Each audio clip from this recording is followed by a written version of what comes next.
Hello and welcome to the Florida Person Podcast. Hello, welcome. Yeah, Thank you for being we here. we are here. We're ready to give you some weird news from this week. I'm Jackie Schwartz, I'm Meg Gallagher. and let's take it away here. Florida. Florida person. Florida. Florida person. Florida. Florida. Florida person. So, I watched a really amazing documentary on this little channel that I got. A little channel. Like on the Roku, suggestions or something. Yeah, or- I think it's like through. I have it through Prime, and it's Okay. called Mubi, which Movie. is Okay. very silly name. Very silly name. I got it. I got like a free 7-day trial so I could watch movie Decision to Leave. That is a South Korean movie. That is Oh, that's the one. It's by the guy who did Parasite, right? Park, what's his name? That guy. And it was a really great movie and I really, really liked it. And I was like looking around to find something else and I found a great documentary called The Great Buster, a Celebration. And it's all about the silent movie star Buster Keaton, Ooh. who I don't really know anything about except Yeah. for the one stunt where he's like standing there and a big house falls over him and he's like in the window is like cut yes. out. Yeah. Okay. Yeah. Yeah. Oh my gosh, I cannot recommend this documentary enough. It is so wonderful. It has all of these interviews. First of all, it's directed by Peter Bogdanovich, who was a film director who passed away last year, who came up like in the early 70s with movies like The Great Picture Show and What's Up, Doc. He was also able to befriend all of the directors that he grew up watching. So he would just hang out with them and interview them. Like Orson Welles was a friend of his, and it's really great. Hollywood seems like so much. I mean, there's bad things too, but it seems like it was just much more of a community back when it was first starting with like the silent era and then like the beginning of the talkies and things like because everybody seemed to know everybody and it was like, yes, Well, I'm an actor too. We all know each other. Well, it's really interesting because it kind of comes back to like a lot of stuff that's being discussed right now. Which I mean, these are things that you learn from like listening to the conversations of other people, like with Peter Bogdanovich and Orson Welles. He has all of these like hours of interviews where it's really fun just to like listen to the two of them talk about things, like how friends would talk about things, but they're talking about these really amazing experiences. In The Great Buster, the documentary I saw, there's all of these interviews talking about Buster Keaton with like Dick Van Dyke, Johnny Knoxville, Richard Lewis, Bill Hader, Mel Brooks, like Werner Herzog, Quentin Tarantino, just all over the place. All of these like film professionals, comedy geniuses, directors, stuff like that. But something that we've been talking about is, the nepotism baby Yeah. thing. And it's interesting that Buster Keaton's parents, his mother and father, they were a comedy duo on the vaudeville circuit before he was born. And he was basically trained to do comedy from a really, really, really like he was on stage when he was like 18 months. Yeah. And he was trained in stand-up falls and being thrown around the stage. And it's like, I mean, when you have somebody that is in an entertainment sphere and they're grown up with that, I mean, you can begin your training super, super, super early. Yeah, yeah. Well, and they also I mean, I guess it's even with like kid actors today. I feel like a lot of child actors are going to have some kind of nepo baby kind of thing because just regularly, that's not something you would put your kid into. It has to be like, oh, well, I'm kind of on set a lot and my kid can be too, you Well, and then know? it's also, I mean, it's also like a lifestyle. Like, this is how his Yeah. parents were. This is how they made their money. This was their living. So it's like, of course, you're going to be raised into that, I mean, you and totally see that with like hopefully go circus forward. families where Yeah, it's like, oh, this is we're a circus fan, or even with like wrestling families because it is like a lifestyle. So the kids are probably naturally going to be drawn into that anyway. yeah, yeah. It's true. But this documentary was so entertaining, and it was so fun, and it was just so crazy. These amazing stunts that he did. So there's an article on ranker.com called Buck Wild Facts About Silent Comedy Legend Buster Keaton. And that stunt that I mentioned earlier was one of the most dangerous stunts ever filmed, Mm-hmm. which the building, it was a 4,000-pound building piece Ew. that falls Yeah. around him. Mm-hmm. And it just so happened that he was also, going through a terrible divorce at the time, and he was also really depressed because his first wife was divorcing him, and she was taking the children and changed their last name to her last name. So, at the moment that that was filmed, he was incredibly depressed, Oh, and so so it, people like, are getting afraid that, maybe he'll make it go wrong on purpose. yeah, yeah. But he was, I mean, he was just excellent at doing these stunts, and it was really interesting to see also, like, how much of what he did is so funny and just so, like, ageless. There's certain things that I've seen, like, with, Charlie Chaplin, which some of it I find funny, and then some of it's like, "Oh, that's cute." But this was, like, legitimately, like, crazy stuff that goes on. Another thing that he did in this movie, The General, it was the most expensive stunt ever in a movie, and this was, like, filmed in 1925, where, it calls for a a train to be going over a bridge, Mm-hmm. and it gets blown up, and so the Oh, train literally goes over the bridge and is just completely blown up and just, like, falls into the water.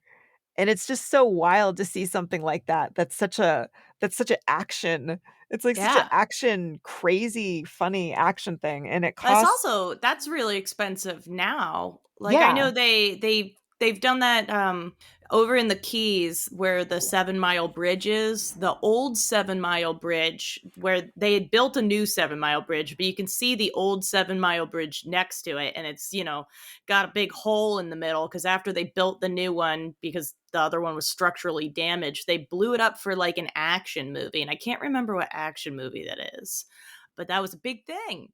And It's that was an yeah. insanely expensive stunt then, and I think that was, like, the '80s, so Yeah, and yeah, it was the most expensive thing. It was $42,000 in 1925, which was, like, over $700,000 today, and it's just really wild to see, and his movies are, they're pretty short. They're like, if it's a full-length movie, it's like 45 minutes. It's like an hour, but yeah, when he was a child, it the pictures are really funny because it's like his mother, his father, and then him, and he's, like, little tiny child, but he's dressed exactly like his father, Mhm. and they would do these crazy stunts. He was called the human mop is So I what. have to fact check myself real quick before I get in Oh. trouble. Oh, really? Okay. Okay, so I did look it up. Did they blow up that section of the old 7 Mile Bridge for a movie? No, it only looks that way. The middle of it is totally gone, and you can walk up to it to a certain point and like fish off of it and like walk your dog and things like that next to it, but it doesn't connect. But it says the old 7 Mile Bridge has appeared in several films, most famously the 1994 True Lies with Arnold Schwarzenegger, where the old bridge is shown being destroyed by missile strikes. So that's what I'm thinking of. But Okay. that was done on an 80-foot model. So Oh that my was always the gosh. rumor down there. They're like, yeah, I got blown up in a film. I guess I always thought they The really re did, but I guess they really didn't. Sorry, Oh go gosh. on. Okay, so back to the human mop. When it Yeah. was just him and his parents, they were called the Three Keatons. Mhm. The act consisted of Keaton pestering his father until he is punished by literally being thrown around the stage Okay. into backdrops into the audience. Wow. Keaton had a suitcase handle sewn into his coat for this reason. That's how he became known as the human mop. Uh-huh. And I guess that's where a phrase like "he mopped the floor with him" type of thing came from. See, I would think I would laugh pretty hard at that, but I think audiences these days would be like, "Oh gosh, no." These days. But, like, Yeah, it's so ridiculous to a point that it's gotta be hilarious, you know? it's like it's so awful. Mhm. It's so awful, but it's hilarious because But it's they're just, awful, like, and tossing it him. contributed to his greatness. I mean, Uh-huh. art Uh-huh. is suffering.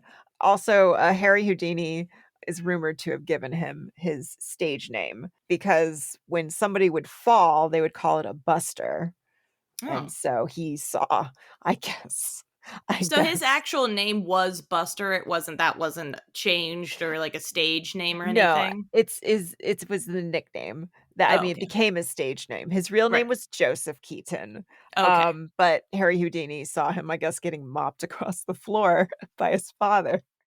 And was He said, like, "That's a "This real buster." kid?"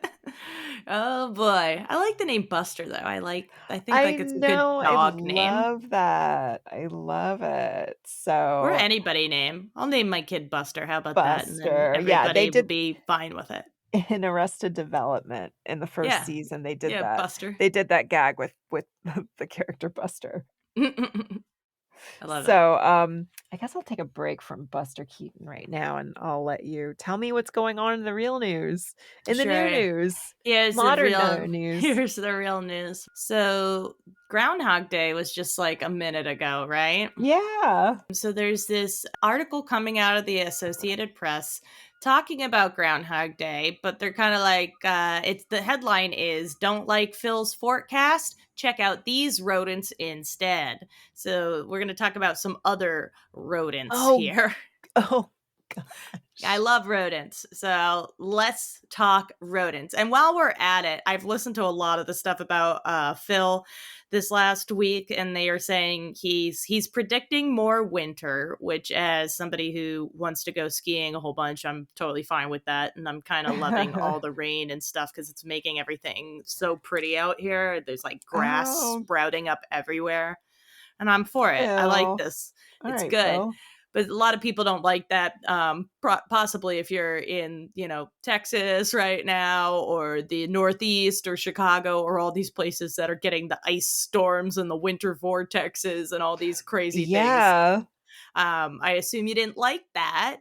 But don't worry, because it turns out that Phil's only really correct about 40% of the time, and it's been more often incorrect lately, especially, than correct. Oh my So gosh, Phil. What does he have to say about this? Is he going to I would what's just his imagine, as explanation? as a groundhog, and I love groundhogs, they're so cute. I would imagine he's just sort of like, I'm just trying to do my thing, and you all are asking for a big old prediction here, and I'm just doing my groundhog thing. Leave me be, baby. I never asked for this. Exactly. So, rodents predicting weather trends. Why? Just as fair a Groundhog Day question, though, is why not? And more importantly, why should Punxsutawney Phil always get to, well, hog the press? The spring Yeah. heralding or spring delaying small animal has taken firm root in some swaths of American culture. And while Phil and his Pennsylvania ilk are the most celebrated, there is an astonishing broad selection of other critters who have felt the need, or at least their handlers have, to put reputations on the line to predict meteorology in the dead of winter. Here are just a few we offer. Who? What? So it says, before we take a look, pause for a moment to remember one particular groundhog of yore, Charlotte, a stand-in for Staten Island Chuck in 2014. She predicted 6 more weeks before being famously dropped by then New York City Mayor Bill de Blasio and dying a week later.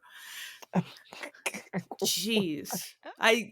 I feel like we could have just not put that in at all and just kept this a Why did they have cheery to tell us that? thing. Oh, no. I didn't know Oh, Bill de real Blasio Buster.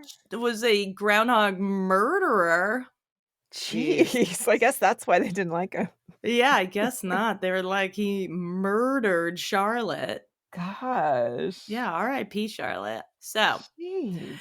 do take the disclaimer, though. This is merely a smattering of groundhoggery offered up in no particular order. Please don't be offended if your animal isn't included. Maybe next year. Glad they have put that in there, I'm gonna too. be offended. What? Yeah, I'm just... Jeez, calm down. I'm going to Some take people are offense.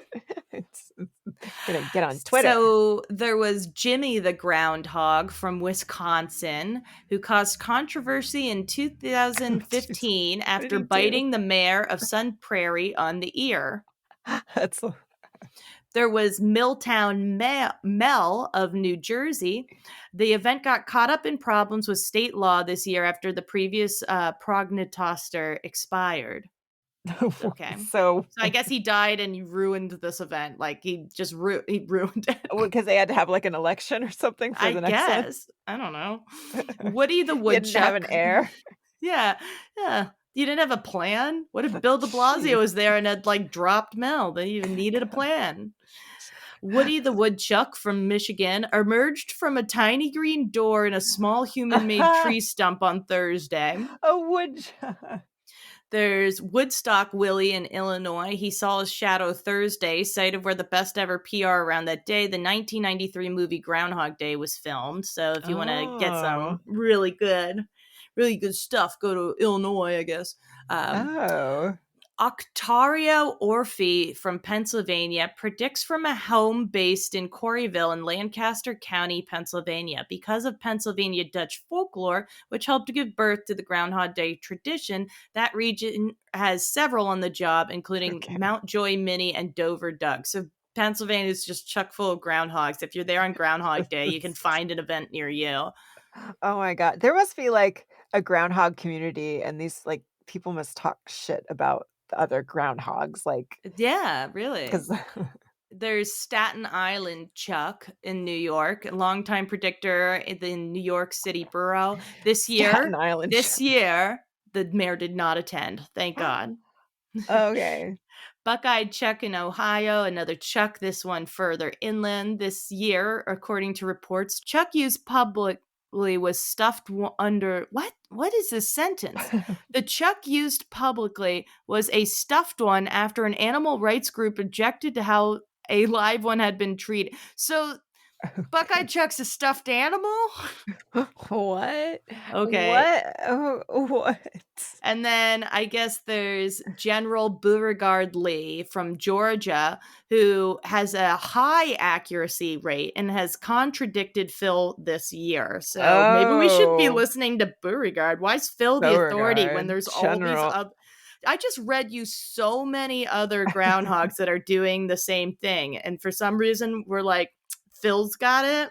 I don't know. Phil doesn't seem to be super accurate. Let's go with the general. Yeah, go with the general. He's serving our country. Yeah, I'm going to, from now on, when I need to know on Groundhog's Day, I'm going to look up what General Beauregard Lee from Georgia is saying. Oh my goodness. Because apparently that's the accurate groundhog in the game. All right.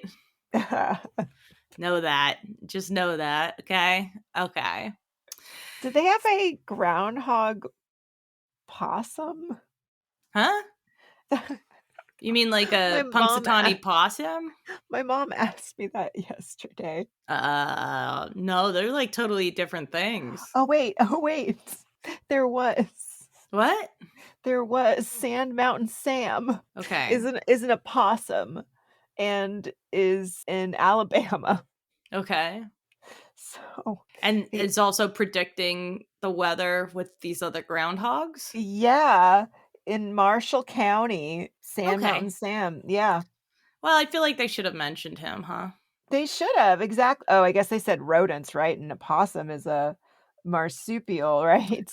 Oh, yeah, I always forget that because they look more like rats than rats do.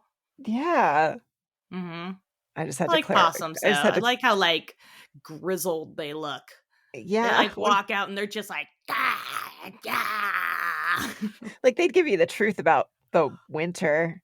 Oh, yeah, they know what's up. I think they could tell your future just entire like, they got the cards, you know what I mean? Like, they I trust a possum. I was like I would go to a possum event. Big fan. Big fan over here. Yeah. So back to Buster. Tell me back to Buster. Oh, yeah, it's me. I'm the one. I thought Buster was a possum for a moment. There probably is one. There probably is somewhere a possum named Buster. I assume that's true somewhere. Yes. Yes. Colonel Buster, come Kind out. of busted. Busting in, busting out. Why don't they Yes. have one for the summertime? Yeah, well, because I Is it guess more the predictable? transition into summer to fall is just not so extreme, you know? I guess, yeah, I guess with winter, it's like, when is this gonna be over? Yeah, and I think it also probably started as like a farming thing. Like, when can we plant stuff again? When can we get some food rolling in this And they were bitch? just, like, tired of being asked. They're just like, "Ask this groundhog." Yeah, I also feel like it would probably just get overshadowed because like coming out of summer into fall's so exciting because it's just like holiday season. You roll Mhm. like now that September is all Halloween stuff, which I'm fine Yeah. with. I don't mind that at all. I'm happy that Halloween now is 2 months long.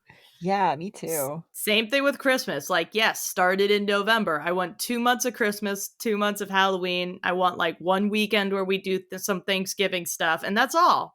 Like, that's a really good season. That's 4 months of like absolute debauchery, and I'm all about it. So, Like it.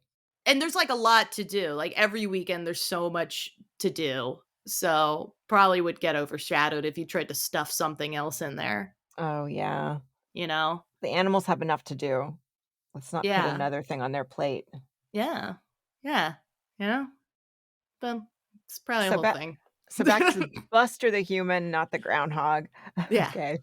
He had some very dangerous stunts, and one of which there was a stunt in the film, Sherlock Jr., where he, hung off a railroad water tower spigot, and then the Mhm. water, like, shoots him off, and he knocked to the ground, his neck landed on a rail below, and he finished the scene, and he just had, like, a little neck pain, but it was years later, his, doctor examined him and discovered that he had actually broken his neck, Ugh. um, and it just, Oof. like, healed weird, and Yeah, I bet. yeah. Just shaking it off. There's some really, really neat effects in there. He's like a movie projectionist who's also learning to be a detective, and the whole thing is like, don't try to do 2 things at once, and then he, like, falls asleep while he's doing his job, and then he wakes up and he just kinda, like, walks into the screen and just starts, like, appearing in different locations, and it's just really interesting to see these, like, special effects which take nothing to do nowadays doing them, like, back then and how amazing it looks. Yeah, now it's just CGI, baby. You just sat in front of a computer and well, I mean, there's a lot that goes into CGI, but it's you don't have to really think out a stunt as much anymore. Yeah, Mhm. no. Yeah. He escaped from a sanitarium. What? Like for In real? yeah, in 1928, he joined, MGM Studios, which was, I guess, what I learned from this documentary, it was notoriously terrible for working with, like, different, comedians especially, like, they had no idea, like, what they were doing with them, and they kind of took away their creative control of the artists, like, everything that made those people special, they, like, took it away. Like, the Marx Brothers made their worst movies there, Buster Keaton made his worst movies there, Laurel and Hardy did, it was like a list of people who were not happy there. So his career started spiraling, his by this point, His wife had completely taken his children away. He was drinking heavily. He had a nervous breakdown, and he was confined to a straitjacket. But he learned from Harry Houdini how to get out of that straitjacket. Ooh, yeah. See, So good he friends. Yeah. wiggled his way out and got out of the sanitarium. Hey, how about that? That's pretty cool. And I bet it Yeah. was like a pretty dark sanitarium because that stuff, That's you know, yeah, can you imagine being hey, a sanitarium in, like, back then was 1930? some bad stuff. Yeah. Yeah, mm-mm. Mm-mm. His films also never had a fully, like, thought out script. It's just kind of like ideas of the basic story, and then they would work around coming up with these very specific gags. That's great. Can't do that anymore. No. No. No, now like scripts go through like how many different drafts and everything. Yeah. I was watching all the Jurassic Park movies because they were leaving HBO, and I was like, "Where are they gonna go? I Oh, where are gotta, they gonna go? I gotta watch They're these gonna, before they go somewhere." end I up bet on they're F just they're on gonna be on Freevee. like yeah, they're gonna be like on Peacock or something. It's not gonna be that big of a deal. Yeah, it's not gonna be like Freevee or, like, Yeah, Roku. but I haven't watched the last two in such a long time. And so like the Lost World and then just Jurassic Park. I think it's just called Jurassic Park 3, like with 3 claw marks. They didn't put a lot into that one, and they're fine. They don't have any like the heart and soul or like storytelling that the first one did, and they're all on like the island or like the wrong island. Basically, they're on the wrong island the whole time. But I was looking up the Lost World, and it went through like development hell. It had changed so much. And it's Really? like, yeah, that's crazy because they had like a script because Michael Crichton like wrote a sequel to Jurassic Park. Like he wrote Lost World, and he Uh-huh. wound up like quitting the project, and like Steven Spielberg almost quit. And then when they made the third one, it was like the craziest script. It was supposed to be these like genetically modified human dinosaur hybrids working for like the government. The What? final scene, they were supposed to be like these like half human, half raptor, like GI Joes, like Oh, what? parachuting and shit. And it's like the craziest thing ever. And this was almost the movie. They brought that Oh, to man. production, and then I don't know, like Steven Spielberg or whoever was just like, "Oh, no, no, not this." And there's No. still you can find like sketches and stuff online because like a few years ago, all these like emails and stuff got leaked. Oh my gosh. Yeah. So it's Wow. that sometimes I think it's good that they go through some development like that because one, that Yeah. had been the worst movie ever. But then Oh my also, gosh. Oh, I wish also that it was wasn't a great made. movie anyway. The Yeah. third one is just them The running around getting uh, chased. I know, at least it sounds like it would have been very entertaining. It would have been I mean, also because the last one came out, what was it, like 2003? The special effects were not there for that not No. to be, like, the worst nightmare fuel ever. Because this is when they were starting to like, they did, like, animatronics for the Spinosaurus, which is, like, the big bad in 3 instead of the Ooh. Tyrannosaurus. Yeah. It's like the Tyrannosaurus with the long nose Oh, and the yeah. fin, and they used an animatronic for that, and it still holds up and it looks great. But I bet for these, like, what would they have done? Oh my I don't know. Maybe they gosh. would have had a really cool makeup effect, but I doubt it. I bet they would have gone full like Star Wars prequels and made just like nightmare fuel. Oh my gosh, it would have looked like Howard the Duck, like, Yeah, where it's just, like, yeah. some weird mask. Yeah, and you're just like, "Oh, no, no, no, no. Why are you ruining this? Oh Why?" gosh. And they would have made it forever. You could have never made then Jurassic World, which maybe they shouldn't have done that either. But Mm, I liked the idea of the first movie of Jurassic World, and then it got really, really dumb. So, that actually, there's a movie that with Buster Keaton riding a dinosaur, where oh hell yeah. it's like he goes through, like, 3 different time periods, Okay. and it's very, very good looking. I love the people who think like the world is like 2,000 years old and they have like stuff with like Jesus like walking among dinosaurs. Oh yeah, there's like creationist museums where they're like, this Yeah. dinosaur has a saddle. Yeah. A part of me really wants to go to like the Ark and just be like, Take pictures. oh yeah, yeah, yeah, yeah. Oh my gosh. So there's also some lessons with what is this? Charlie Chaplin helped Keaton make a comeback because Were they his around like the same career. age? Yeah. Okay. Yeah, they're around the same age, and, Chaplin gave him a small role in, this movie Limelight, where they're both, like, playing, like, aged vaudevillian stage performers. He had a small role in Sunset Boulevard, where he's, like, at the table of with, like, Norma Desmond playing cards with, like, all of the, Hollywood relics who are, part of her sad little social circle. He made a short film with Samuel Beckett. He ended up getting a lot of critical acclaim towards the end of his life. He had kind of like a really rough patch where, I mean, some, people are on top. And especially when it came to the silent film industry, it was Charlie Chaplin referred to it as it was like we got everything perfect, we figured everything out, and then it was like over. Then Yeah. then it turned into something else. Then they had to totally pivot, and Yeah. not everybody could do that. Or a lot of No. new people, I bet, came in is what really happened. Yeah, and and like with Buster Keaton when he went with MGM, it's like they were trying to push him in another direction and took away his creative control, and then on top of everything, he gave away the rights to his films.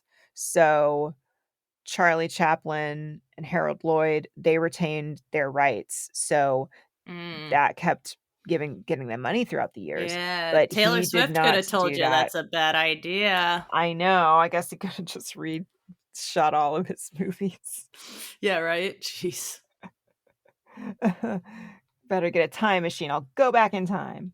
No, I would go way back and I'd say, "Don't sell your rights, Buster," and he'd say, "What are you? Yeah, I'm and here to he'd be save like, you." "Ah, that would have been a good idea, Meg."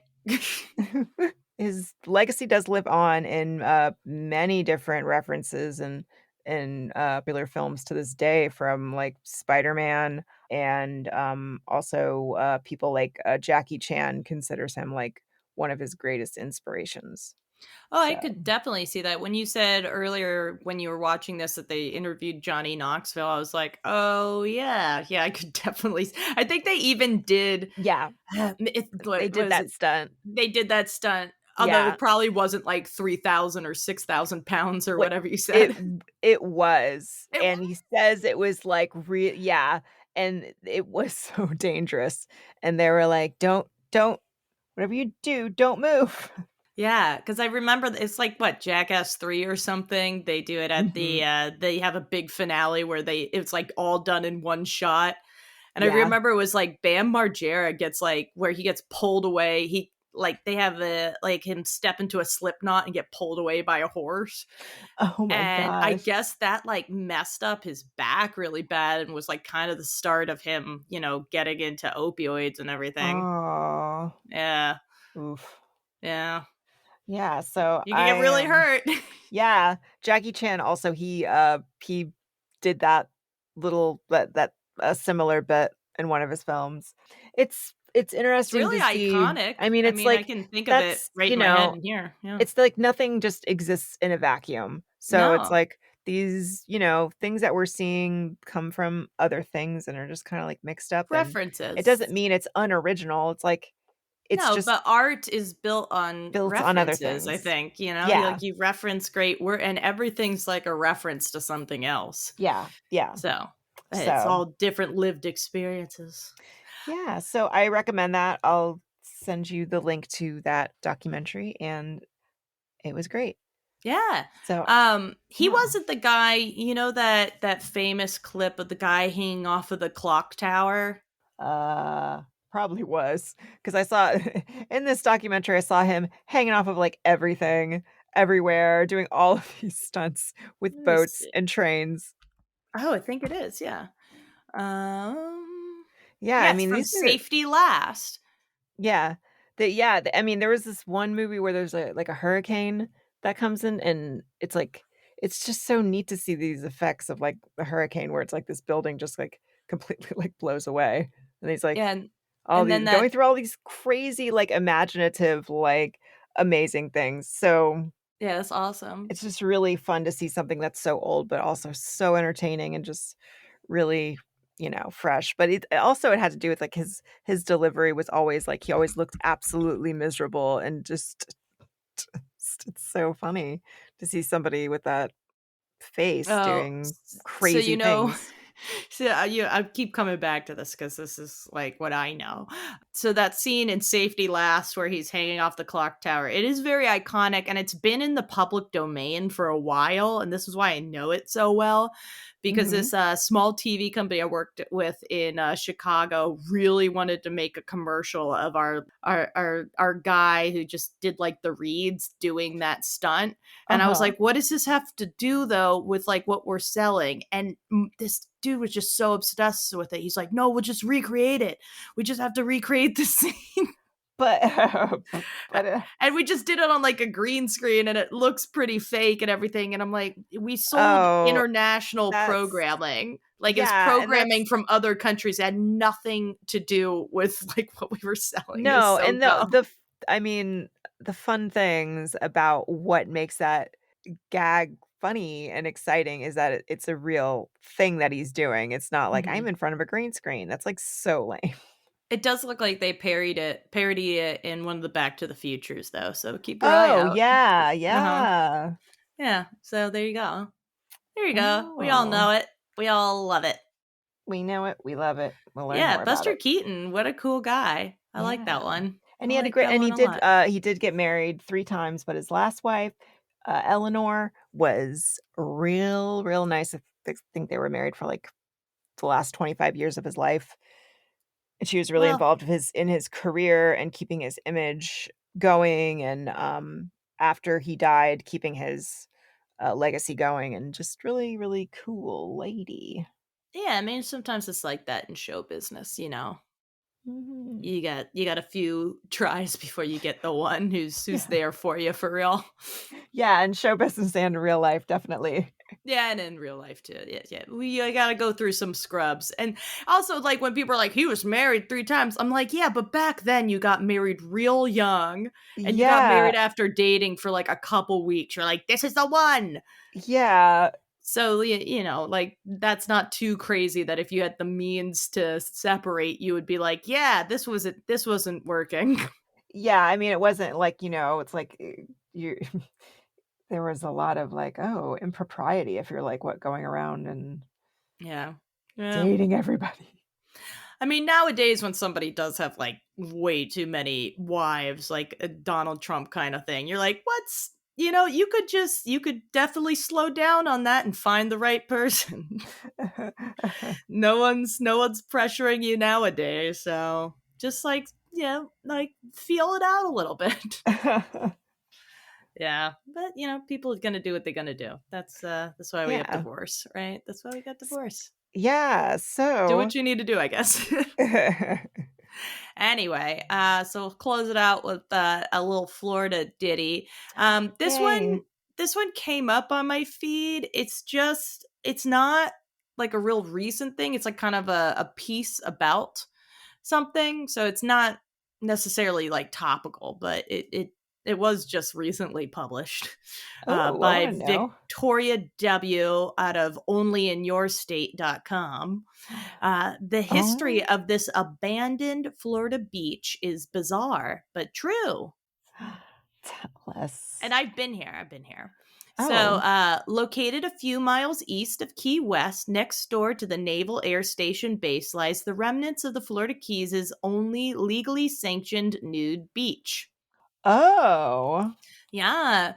Telephone poles line the coast where parts of the road have been washed away by hurricanes and never replaced. Geiger Beach on Boca Chica Key, sometimes called Boca Chica Beach, has become a secret spot for curious locals to explore or relax. The marriage of the wild natural beauty and the subtle man made touches have created an interesting post apocalyptic yet almost cheery sort of landscape. There's a shoe Hmm. wall for lost shoes, remnants Oh. of refugee boats, and an impressively large and complex driftwood lean-to. It was rumored to have been made by a local drifter who was sadly not allowed to stay. This abandoned Florida beach is incredible. Oh my gosh. So I have been here. We used to, because you just kind of pull off the road and park on the side of the road. It doesn't have like a parking lot or anything like that, but there's plenty of parking on the side of the and just off of like US 1, because US 1's the Uh-huh. only main road that goes through the Keys. Yeah. And we do stuff like bring the kayaks and then you kayak around. And I do remember the abandoned floaties and boats and like from people coming from Cuba, you know? Oh, okay. So you'll have things like people coming as refugees from Cuba, and like when we used to do, I think we still do wet foot, dry foot. I'm pretty sure if you still get that as your cube. I don't know. We'll look it up. But you used to see these every once in a while in South Florida, and I guess you definitely would see them down in the Keys because 90 miles is a lot less than So, like 140. so it's So also a nude beach, you said? it used to be a nude beach. So, it used to be a nude beach. I think now it's not even technically like a sanctioned beach. You can go there, but it's not like they're gonna have a lifeguard or anything. They're not gonna kick you out, but they're also like it's not a state sanctioned beach. So I guess Okay. it could still be a nude beach as long as you don't like flash it to the US 1. I think people would probably not make a big deal about it. So, Red's Place Key West is primarily known as the only permittable place in the Keys for nude sunbathing. But also for those who are more curiously inclined, it's an extremely interesting abandoned beach in Key West as well. There are still little pockets of history at every turn. What's Red's Place Oh. Key West? They kind of just put that in. I think it's just like a bar with a beach area. Oh. Let me see. I'm gonna look The that up. Red's Place, Keys. Key West. Red's Place. Oh yeah. So that's a bar in Key West that you can go to. Oh. There's also like a total like nude club above. It's called like the Garden of Eden, and you can Okay. go completely nude, and it's above some area, and it's near like Well, Captain Tony's or something down oh. in like Duval Street, but it's like Well, on like the top level. good for them. I mean, Good for them. do it. So it It's says nice they have a place to go. these days folks come to enjoy the remote beach for its strange attractions, the wildlife, and occasionally to stroll or recline on the beach naked. So yeah, I guess you can still just go on the beach naked. They're fine with it. This place is a little strange, but sometimes it feels at home in our weird and wonderful Florida Keys. And the Oh. article's got a bunch of pictures of it, and it is pretty. When That I've does been look like there, a I've beautiful place. never. I see these Yeah, pictures. Beautiful. yeah. I mean, it's got a lot of seaweed and rocks and stuff. It might not be the best sunbathing beach, but I don't know. Every time I've been there, I've never seen anybody completely nude. But maybe I just wasn't looking hard enough. Yeah. Oh, so Red's Beach is like this beach on Geiger Key. But then I'm just thinking of a just a nude bar in Key West, which is also a thing. Seems like if you want to get nude in Florida, you got to go to the Keys. Yeah, that's a So place to be. yeah, do your thing, stay weird, Keys, and that's all I had to tell you about that. Oh, that's interesting. Yeah, it is. It is. It It sure is. is. It sure is. I love the Florida Keys. I'd love to go back. Now, my parents don't live there anymore. They're now up in Tampa. But if they were in the Keys, I'd probably go a little bit more often. Yeah, because Just it's kind kidding. of I love Tampa too. out of the Tampa's way. great. Yeah, Tampa's definitely, actually way easier to get definitely. to. Yeah, definitely way out of the way. Florida Keys Yeah, oh are. my god, it is so much. I can fly directly from LA to Tampa, and they're like 30 minutes from the airport tops, Oh, nice. and it's That's very much. easy. Yeah, Instead of flying to Miami and then seeing if I can either rent a car down to the Keys, which is and another it's 4 so hours or so. far. I know. Like I don't know. When I look at the map, I'm like the Keys are right there, and it's like no, that's so far. Yeah, It's there so was a far from few. Miami, like, when you Yeah, it's at least a 4-hour, 5-hour drive because yeah, it's from like I said, Miami, it's so it would be, like, 5.5, 6 hours for me. yeah, at some points in the drive, it's only like one lane each way because it's all US 1 Mhm. all the way down. So if there's a wreck or something, it backs Oh, everything yeah, if up. you have traffic, it's like, "Oh my I mean, god, I'd I've been never." like stuck before on Oh, US 1, just like jeez. in non-moving, not happening kind of stuff. Like trying to Oh, get to the Miami airport and being like, oh boy, this is going to be bad. And then oh, sometimes, boy. like, Key West has a very cute little regional airport that's very easy to get in and out of, but, I've looked at flights like post pandemic, very expensive, you know? Pre-pandemic Jeez. there was sometimes like sometimes of the year it'd be like way too expensive to fly in, but on off seasons it wouldn't be that bad and it was totally worth just being able to fly in there because you still have to fly to Miami or sometimes Orlando first because it's a much smaller plane you're flying it on. It's just a little Oh, plane. okay. Oh, But scary. yeah, the little planes aren't my favorite, but it was like from Miami, it's less than 20 minutes. They don't even, Wow. they give you like your soda, like as soon as you sit down before you even take off, and you're not even able to finish your soda before you've landed. Oh my gosh. Well, that's a better way to go. Yeah, way, way, way better. So I would much rather do that, but it's not always a doable option with funds because sometimes it's massively expensive. One time when I went home for Christmas, I think like my whole like trip, I planned it so early because Christmas is so expensive, and it was still like $600 like round trip. Oof. Yeah, Yikes. yeah, and that was years ago too. So Jeez. whereas like the last time I like flew to Tampa, I think I got it like $130 round trip directly there. Oh, man, that's great. Yeah. So big difference. Gosh. Big difference. But the Keys are beautiful. If you get a chance to go, I highly recommend it. It's one of the most beautiful places I've ever been. Yeah. Oh, yeah, it is beautiful there. I've been there once. Just the They water is the prettiest water. I wish that the groundhogs could tell us the best deals on, like, plane fares and when to Yeah. buy things like that. Yeah, that would be way better. That would be so much better. It's gotten so much more difficult because all these planes are so, like they're so snotty about like, well, we want you to go to our website and search. And I'm like, no, I need it all in one place, comparing you to Yeah. each other. Oh you my know, gosh, yeah. Oh, that's that's super awful. annoying. That's super annoying. But you shouldn't be super annoyed because you just made it through another podcast, listener. Yay! Yay! And if you're looking for some more weird news, we're here every week with the weirdest news we could find on the internet. Yeah. Yeah, so check on back later. I've been Jackie Shores, I'm Meg Gallagher. and this has been the Florida Person Podcast. Goodbye. Bye. Florida, Florida person. Florida, Florida person. Florida, Florida. Florida person.